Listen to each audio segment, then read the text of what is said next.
In order to help find all of these errors, we have a number of different tools available in VBA. The one we'll spend the most time on here is what we call debug mode, but prior to that we'll talk quickly about the message box and debug.print statements. Message box function we've already talked about a little bit before. The key idea behind using this for debugging is you simply place the message box statements in your code wherever you would like, and it will cause that value of a variable to be displayed immediately in a dialog box. So if you have a particular variable that you don't understand why the value is changing or why the results are so big or so small, you may want to use a message box statement either before or after every time you have an expression that changes the value of that variable. Here's a simple example of how to implement it. Just use the message box command, put it either before or after the line that you're interested in. A second one is called the debug.print statement. It does the same type of idea as the message box, but instead of causing your program to pause, what it does is it prints or displays the variable that you give it in something called the immediate window. Now the immediate window is a window that you can have in the editing environment, and it's really meant for solving problems such as these. So in this particular example here, debug.print would print out three different values, A, B, and C, in the immediate window. Here's an example of the print statement. Here we're printing out the value of volume. And notice down below the program itself I have the immediate window displayed, but it's showing what the results are in that immediate window. It's a no-frills way to display the value of a variable.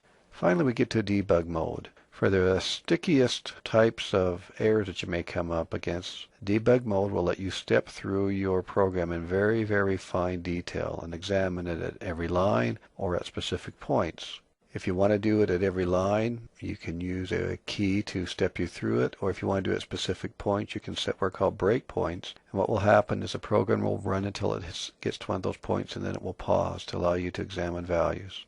One way to get into break mode is when you get an error, such as a runtime error like this, you can click on the debug button. That will launch you into debug mode. Once you're in debug mode, there are some different things we can do. One of the things we can do is we can take our mouse and we can put it on the top of whatever is highlighted in yellow at that current statement. It will show you what the value of that variable is. Kind of a neat, slick way to find out the values of variables as they are paused. Another thing about debug mode is you can use the F8 key as a way that you can single step your way through a program. So every time you hit the F8 key, what will happen is your program will execute one line of code, and that it will highlight in yellow the line of code it's about to execute. So once again, an easy way to step through your program, watch what's happening.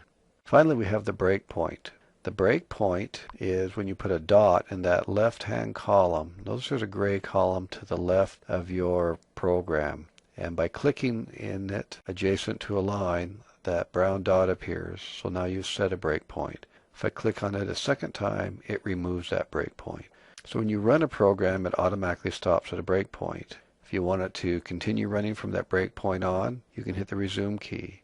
Or possibly you may use it in conjunction with a single step. Maybe what you want to have happen is you want your program to run 3/4 of the way through till it hits a breakpoint, and once it's hit that breakpoint you want to single step it beyond that through the rest of the program. And you can do that by using the F8 key. There's one more really powerful feature that comes with the debug mode that I want to point out. It's called the locals window. If you don't have too many variables, you can go under View and open up the locals window, and it will display the current value of all the local variables in your program. And here's a picture of the locals window. So in this particular instance, I've got a variable called radius, and its value is 2. A variable called volume, its value is 33.51, etc. And a variable called area. As I go through here, if I use this in conjunction with the F8 key or with a breakpoint, I can then see the value of my variables at different points in the program.